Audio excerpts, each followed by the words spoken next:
So hello guys, दी साई वाशे। और आज जो बात करने वाले हैं वो स्पेशली आज का वीडियोस जो है वो स्पेशली सैलून ओनर्स के लिए है और साथ में हेयर ड्रेसर्स के लिए भी है। सो बेसिकली बात ये है कि हमारे सैलून इंडस्ट्री में बहुत सारे ऐसे प्रोफेशन के लोग अटैच होते हैं। बहुत सारे लोग अटैच होते हैं, जैसे एक हेयर ड्रेसर होता है, उसके साथ में स्किन स्पेशलिस्ट होता है, लाइक ब्यूटिशियन होता है, उसके साथ में हेल्पिंग हैंड होता है, फ्लोर क्लीन करने वाले लोग होते हैं और भी बहुत सारे लोग होते हैं जो एक सैलून में एक सैलून से रिलेटेड होते हैं और उनका एक सैलून के साथ अटैच होता है, उनका काम एक सैलून के साथ होता है। उसी के साथ एक लाइक प्रोडक्ट वाले होते हैं जो भी एक सैलून में प्रोडक्ट यूज़ होता है, या कोई कंपनी का हो या कोई विदाउट कंपनी का हो। जैसे कि आप सपोज़ करो, क्लिनजिंग है, स्क्रबिंग है, कॉटन है, फेस टिश्यू है, वाटर स्प्रे है, सीज़र है, कॉम है, ये सारा कुछ एक सैलून के साथ रिलेटेड है। और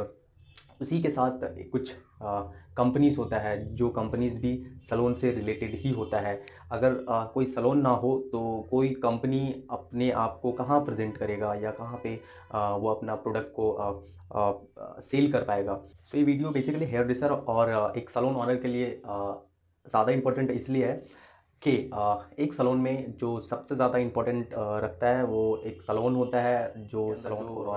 काम करने वाले लोग होते हैं, स्टाफ होता है, हेयर ड्रेसर है, ब्यूटिशियन है, एंड ऑल जो भी स्टाफ्स होते हैं, वो बहुत ज़्यादा इम्पोर्टेंट होता है एक सैलून ओनर और एक सैलून के लिए। और उसके साथ साथ में जो कुछ चीज़ें होता है वो सारा कुछ भी इम्पोर्टेंट होता है। बट ये सारा चीज़ बोलने का मेरा एक ही रीज़न है, मेरा एक ही मतलब है कि जो अभी बात करने वाला हूँ उस बात पे हेयर ड्रेसर्स और जो सैलून ओनर्स है ये ऑलमोस्ट लोग एग्री करेंगे। और उनके साथ में ऐसा कभी ना कभी कुछ इस टाइप का कुछ एक्सपीरियंस्ड हुआ होगा। कुछ ना कुछ एवरी सिंगल डे हर सैलून में होता है ऐसा। मैं जो बात करने वाला अभी, आप जैसे कि लॉरियल ले लो, मैट्रिक्स ले लें, और भी सारे कंपनी है, जीके है, कैरेटिन कंपनी है, और भी बहुत सारे कंपनी है जो एक सैलून में यूज़ किया जाता है और आपका सैलून विजिट करते हैं। सो मैं बहुत सोचने के बाद बहुत ज़्यादा मेरे को लगा कि नहीं, चलो फॉरगेट कर देना चाहिए, नहीं बात करना चाहिए। सो मुझे लगा कि मुझे बात करना चाहिए, क्योंकि मैं बेसिकली इस टाइप का कुछ नेचर से हूँ कि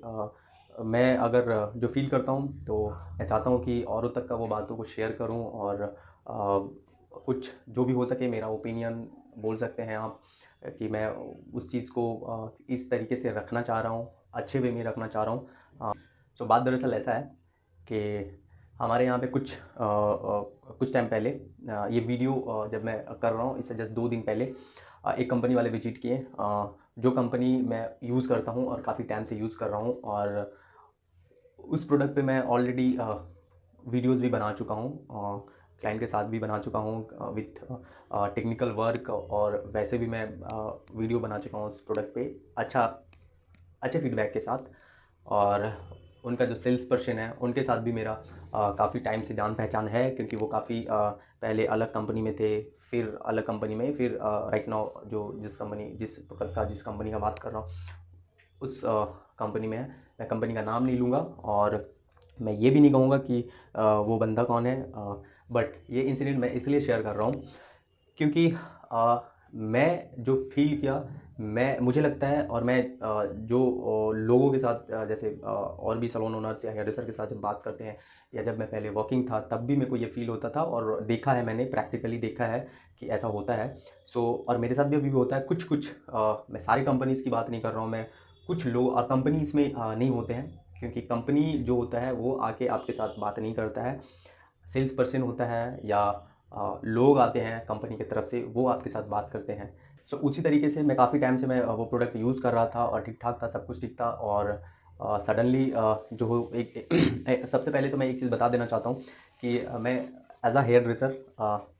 ड्रेसर मैंने बहुत लोगों से सुना है। और बेसिकली जो कंपनी पर्सन होते हैं ना, और सेल्स पर्सन या जो ग्राउंड लेवल पे जो काम करते हैं उनमें, और कंपनी के जो बड़े लेवल पे काम करते हैं, बड़े लेवल इन द सेंस जो सेल्स ग्राउंड लेवल से थोड़ा ऊपर का काम करने वाले लोग होते हैं, वो हेयर ड्रेसर होते ही नहीं हैं। ठीक है, उनको हेयर ड्रेसिंग का आइडियाज़ नहीं होता, उनको हेयर ड्रेसिंग का एज नहीं पता होता। हाँ, वो कंपनी के अंडर काम कर रहे होते हैं, वो चाहे कोई भी कंपनी हो, वो कंपनी के अंडर जब काम करते हैं तो उनको कंपनी के बारे में क्लासेस दिया जाता है। वो जो प्रोडक्ट बेच रहे हैं, वो प्रोडक्ट जो सेल कर रहे हैं, उसके बारे में उनको पता होता है, उनको क्लासेस दिया जाता है, उनको सिखाया जाता है कि इस कंपनी का जो प्रोडक्ट है, इस फॉर एग्जांपल इस शैम्पू में क्या है, इस शैम्पू का बेनिफिट्स क्या है, इस स्पा का बेनिफिट्स क्या है, कलर का बेनिफिट्स क्या है। तो जो एक बंदा कंपनी के अंडर काम करता है तो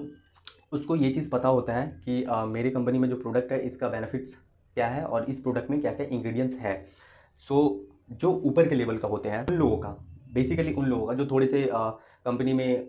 ग्राउंड लेवल के ऊपर के लेवल का लोग होते हैं, जो सलून विजिट नहीं करते हैं। फॉर एग्जांपल सेल्स पर्सन जो होते हैं, या जो आपके साथ आपके यहाँ पे सलून में आके और प्रोडक्ट का जो ऑर्डर लेते हैं, मैं उस बंदे की बात नहीं कर रहा हूँ, मैं बात कर रहा हूँ उससे जो ऊपर का बंदे का होता है। जो कभी कभी आप एज अ सलून ओनर या हेयर ड्रेसर आप बात सुने होंगे, जो बंदा आपके पास से ऑर्डर लेके जाता है वो आपको कभी बोलता है, कभी बोला होगा, आप अगर सलून ओनर या हेयर ड्रेसर है तो कभी ना कभी ये चीज़ आपके कान में आया होगा और सुने होंगे कि आपका सलून पे मेरा एरिया मैनेजर, सेल्स मैनेजर या मेरा फलाना ढिमकाना विजिट करेगा। सो आप क्या करते हो उस टाइम पे कि चलो ठीक है, क्योंकि आपका जो अटैचमेंट होता है, आपका जो बातचीत होता है वो सेल्स पर्सन के साथ होता है, तो वो अगर अच्छा बंदा होता है तो आप क्या करते हो, आप अपनी साइड से रिस्पेक्ट देने का कोशिश करते हो जो उनके साथ में, बिकॉज अब वो उनका सीनियर है। तो हम लोग एज अ सलून ओनर या एज अ हेयर ड्रेसर हम लोग रिस्पेक्ट देने का कोशिश करते हैं और रिस्पेक्ट देते हैं। बट प्रॉब्लम ये नहीं है कि वो क्यों आए, कहाँ से आए। प्रॉब्लम ये है कि उस लेवल का लोग जो होते हैं वो हेयर ड्रेसर को समझते नहीं है। समझते नहीं है इन द सेंस, उनको लगता है हेयर ड्रेसर बहुत ज़्यादा एरोगेंट होता है, बहुत ज़्यादा एक्स्ट्रा बात करता है, या बहुत ज़्यादा ओवर स्मार्ट होता है। इस टाइप का उन लोगों का थिंकिंग होता है। अभी मैं उन लोगों का कह रहा हूँ, इसका मतलब ये नहीं होता कि हर कोई, इसमें से जो मैंने एक्सपीरियंस किया है, जो मैंने देखा है, मैं वो बात कर रहा हूँ। और उसमें सब नहीं आते, उसमें कुछ लोग आते हैं। और मैं ये भी नहीं कह रहा हूँ कि मैं किसी का नाम नहीं ले रहा हूँ, कोई कंपनी का नाम नहीं ले रहा हूँ, कोई पर्सन का नाम नहीं ले रहा हूँ। अगर आपको नाम जानना हो तो आप मेरे को मैसेज करो, मैं नाम बता दूंगा। सो आपने देखा होगा कि जब वो आते हैं तो सब कुछ ठीक रहता है। सलून ओनर के साथ जब कोई सलून ओनर होते हैं जो काम जानते हैं, और कुछ सलून ओनर ऐसे भी होते हैं जो काम प्रैक्टिकली नहीं जानते हैं, तो जब वो बात करते हैं तो वो तब तक बहुत अच्छे रहते हैं। और मैंने 2-3 चीज़ ऐसा नोटिस किया है और देखा है, फील किया है कि वो अल्टीमेटली आते हैं हमारे पास सेल करने के लिए, अपना प्रोडक्ट बिक्री करने के लिए, ठीक है। वो हमारा सलून को जानते नहीं है, हमारा क्लाइंट बेस को नहीं जानते हैं, हमारा काम को नहीं जानते हैं कि हम कितना अच्छा काम करते हैं या कितना बुरा काम करते हैं या क्या करते हैं, हमारा सलून का बेस क्या है, हमारा सलून में जो क्लाइंट आते हैं वो बेस क्या है। और वो एक तोता होता है ना, तोता तोता देखिए वो ना, मतलब जानते ही है ना। तो वो एक तोता की तरह आते हैं, ठीक है। और रटा रटाया बात, क्योंकि वो एक कंपनी के अंडर में काम करते हैं तो उनको सिखाया जाता है कि आपको ऐसे बात करना है, आपको ऐसे बात करना है, आपको ऐसे बात करना है। तो बहुत सारे लोग ऐसे होते हैं ना कि वो रटा रटाया बात हर सलून में जाके सेम चिपका के आते हैं, और उसको चिपकाना ही कहते हैं। क्योंकि आप हमारे सलून में आके, हमारे मतलब आपके सलून हो, आप एज अ ओनर हैं या हेयर ड्रेसर हैं, हमारे सलून में आके आप मेरे क्लाइंट को नहीं जानते हो, आप मुझे नहीं जानते हो, आप मेरा क्लाइंट बेस नहीं जानते हो, आप मेरा बेस नहीं जानते हो। और आप अगर मेरे को देखिए, अगर आप पॉजिटिव बात करते हैं तो मैं सुन सकता हूँ और आपसे कुछ सीख सकता हूँ। बट जब तक आप पॉजिटिव बात करेंगे तब तक ही सुन सकता हूँ, देख सकता हूँ। सो यहाँ पे होता क्या है कि वो लोग आते हैं और आके और एक रटा रटाया बात होता है उन लोगों का, जो कंपनी सिखाते हैं कि आपको ऐसे सेल करना है हमारा प्रोडक्ट को, वो हर सलून में हर ओनर के साथ, हर हेयर ड्रेसर के साथ सेम चिपकाते हैं। बट प्रॉब्लम यहाँ होता है कि आप जब कोई सीनियर के साथ, सीनियर इन द सेंस जैसे कोई कंपनी का सीनियर पर्सन आया आपके यहाँ सलून में विजिट करने के लिए, तो जब आप उनके साथ क्रॉस क्वेश्चनिंग करना स्टार्ट करेंगे, क्रॉस क्वेश्चनिंग आप कर ही सकते हैं, क्यों नहीं करेंगे। आप एक प्रोडक्ट ले रहे हो, आप एक कंपनी का सीनियर पर्सन से बात कर रहे हो, सो आपका हक बनता है कि आप जानें उस प्रोडक्ट के बारे में, आप जानें कि उसमें क्या है, उसमें क्या इंग्रेडिएंट्स है, क्या इंग्रेडिएंट्स ऐसा है जो आपको अगर डाउट होता है कि इस चीज़ से हमारे क्लाइंट का बाल ख़राब होगा या हमारे लिए हार्मफुल है, हमारे क्लाइंट के लिए हार्मफुल है। सो आपको पूछना बनता है, आपका फ़र्ज़ है पूछना। सो प्रॉब्लम यहाँ पे उन लोगों का तब होता है जब आप क्रॉस क्वेश्चनिंग करेंगे, तो उन लोगों को ईगो में हर्ट होता है। क्योंकि ऐसा हेयर ड्रेसिंग एक ऐसा इंडस्ट्री है कि मैंने देखा है कि हर कोई ना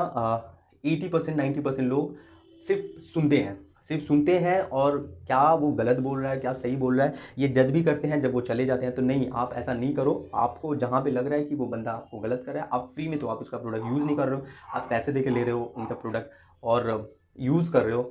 तो आपका हक बनता है कि आप क्रॉस क्वेश्चनिंग करो, आप पूछो कि इसका क्या साइड इफेक्ट है, इसका क्या बेनिफिट है, इसका क्या डिसबेनिफिट है, इससे क्या होगा नहीं होगा। तो जब कोई एक हेयर ड्रेसर है ऐसा कोई सीनियर पर्सन से, कंपनी का पर्सन से अगर जब पूछता है तो उनको लगता है कि हेयर ड्रेसर ऐसे ही होता है, सनकी होता है, एरोगेंट होता है, बट ऐसा नहीं होता। हेयर ड्रेसर्स को आइडिया होता है तब जाके वो क्वेश्चन करता है, या फिर उनको सीखना होता है, जानना होता है कि मैं जो कर रहा हूँ वो उसका इफ़ेक्ट क्या होगा, उसका साइड इफ़ेक्ट क्या होगा। तो उस टाइप का लोगों के लिए यही कहना चाहूँगा कि अगर आपके सैलून में कोई एक जो आपका सैलून को जानता ही नहीं है, आपका क्लाइंट बेस को नहीं जानता है, वो आके अगर आपको बिज़नेस सिखाना शुरू करे, ठीक है, और बिज़नेस सिखाते सिखाते ऑब्वियसली वो बिज़नेस सिखा नहीं रहा आपको, वो आपको आप खुद का प्रोडक्ट बेचने का कोशिश कर रहा है, जिसके साथ में आपको साथ साथ में कुछ उनको बोलना होता है, कुछ उनको चेपना होता है। तो उसके साथ में आपको ऐसे कोई सीनियर सेल्समैन ही आप बोल सकते हैं उसको, ठीक है, सीनियर हो या जो भी हो अपनी कंपनी में होगा। हमारे जब सैलून में आया तो वो एक कंपनी का लोग है, और अगर वो तरीके से बात कर रहा है तो आप तरीके से बात करो, और अगर आप वो तरीके से बात नहीं कर रहा है आपका हेयर ड्रेसर के साथ या आपके साथ अगर वो तरीके से बात नहीं कर रहा है तो आप उनसे दूरी ही बना के रखें। सो आपके फ्लोर पे आके, आपके सैलून पे आके आपका हेयर ड्रेसर को अगर कोई हेयर ड्रेसिंग सिखाए, जिसको खुद हेयर ड्रेसर का आइडिया नहीं है, हेयर ड्रेसिंग का नॉलेज नहीं है, वो अगर आपके सैलून में आके ऐसा सिखाता है तो ये बिल्कुल ही सही बात नहीं है। आप उस टाइप के लोगों से थोड़ा दूरी बना के रखें, या कंपनी का पर्सन के हिसाब से आया तो आप अगर उससे क्वेश्चन करते हो तो उसका हक बनता है और उसका प्रायोरिटी है कि वो आपका क्वेश्चन का आंसर दे और अच्छे से दे। ऐसा नहीं होता कि अगर आप उसके साथ क्रॉस क्वेश्चनिंग करें या कुछ पूछ ले तो वो आपके काम में बुराई दिखाने लगे, जबकि वो हेयर ड्रेसर नहीं है। हेयर ड्रेसर होना इतना इजी नहीं है, सेल्स पर्सन होना भी इजी नहीं है, बट आप मेरे फ्लोर पे आके, आपके फ्लोर पे आके आपके हेयर ड्रेसर को अगर कोई ऐसे करके बात करे तो अफोर्डेबल तो बिल्कुल नहीं होता। हेयर ड्रेसिंग का उनको बिल्कुल पता कुछ नहीं होता, ठीक है, क्योंकि उनका प्रोफेशन अलग है, तो उनका कोई गलती नहीं है कि उनको हेयर ड्रेसिंग के बारे में पता नहीं है, क्योंकि वो सीखे ही नहीं है तो उनको पता कैसे होगा। अभी हमको अगर कोई उनके जगह पे रख दे तो मैं भी उनका प्रोफेशन का मुझे कुछ पता नहीं होगा, तो अगर जो चीज़ मुझे पता नहीं है तो मैं उसमें कोशिश करूँगा कि टांग ना अड़ाऊँ, ठीक है। सो हेयर ड्रेसर थोड़ा सनकी होता है, क्योंकि वो वैसे ही हेयर ड्रेसर थोड़ा सा आर्टिस्ट लोग होते हैं, तो वो थोड़ा सा होता है कि आप अगर उनको छेड़ोगे तो आपको वो आपका औकात दिखा देता है, इस टाइप का हेयर ड्रेसर होते हैं। सो आप अपने हेयर ड्रेसर को ऑब्वियसली बैक करेंगे कि सीनियर सेल्स पर्सन के लिए मेरे पास तो कोई वर्ड नहीं है, क्योंकि मेरे पास जो था मैंने बोल दिया, और वो हेयर ड्रेसर नहीं होते हैं, उनको हेयर ड्रेसिंग का आइडिया नहीं होता है, तो उनको हेयर ड्रेसर से जिस चीज़ का आइडिया नहीं हो तो उनको सीखना चाहिए और तमीज़ से सीखना चाहिए, क्योंकि अगर उनके साथ आप तमीज़ से बात नहीं करोगे तो हेयर ड्रेसर्स थोड़ा सनकी तो होते हैं, और आप सीनियर हो या जूनियर हो फिर वो भूल जाते हैं, तो फिर वो आपका रिस्पेक्ट नहीं करेंगे। तो आपको रिस्पेक्ट लेना होगा किसी हेयर ड्रेसर से, तो आपको हेयर ड्रेसर को रिस्पेक्ट देना होगा, और आप जिस फील्ड में हो उस फील्ड से आपको हो सकता है महारत हो, बट हेयर ड्रेसर जिस फील्ड में होता है, हेयर ड्रेसर लोगों का हेयर ड्रेसिंग में महारत होता है, तो आप उसमें इंटरफेयर करेंगे तो नहीं चलेगा। आपको चिपकाने का कोशिश तो करेगा बॉस, ये आप एज अ हेयर ड्रेसर या सेल्स सैलून ओनर, आपको तो पता ही होगा कि बहुत सारे लोग जो होते हैं ना गले पड़ जाते हैं कंपनी का, तो ऐसा नहीं करना चाहिए। अगर आपका प्रोडक्ट अच्छा है तो लोग फ़ोन करके आपको ऑर्डर देंगे, और अगर अच्छा नहीं है तो आप गले भी पड़ जाओगे, तो कितना टाइम तक गले पड़ोगे, ज़्यादा टाइम तक तो नहीं चला पाओगे ना। सो यही शेयर करना था कि कुछ कंपनी का लोग ऐसे भी होते हैं, और ऐसे लोगों से तो दूरी बना के रखना चाहिए, और क्योंकि मैंने फील किया है और मैंने एक्सपीरियंस किया है। और आपको अगर जानना है कि ये कौन सा कंपनी का है, क्या नाम है, कौन बंदा है, तो आप मेरे को मैसेज कर सकते हो और मैं वो वहाँ बता सकता हूँ, यहाँ नहीं बता सकता आप मेरे को। सो ये था, आज मैं 2 दिन से सोच रहा था शेयर करने के लिए आप लोगों के साथ। ऑब्वियसली ये हर सैलून ओनर और हेयर ड्रेसर के साथ में होता है और होता रहेगा, ऐसा कुछ नहीं है, पर इसको टेक केयर कैसे करना है वो आप लोगों को खुद अपने हिसाब से सोचना पड़ेगा। सो आज के लिए इतना ही, मिलते हैं नेक्स्ट वीडियो में, तब तक के लिए thank you so much, bye bye, take care, see you.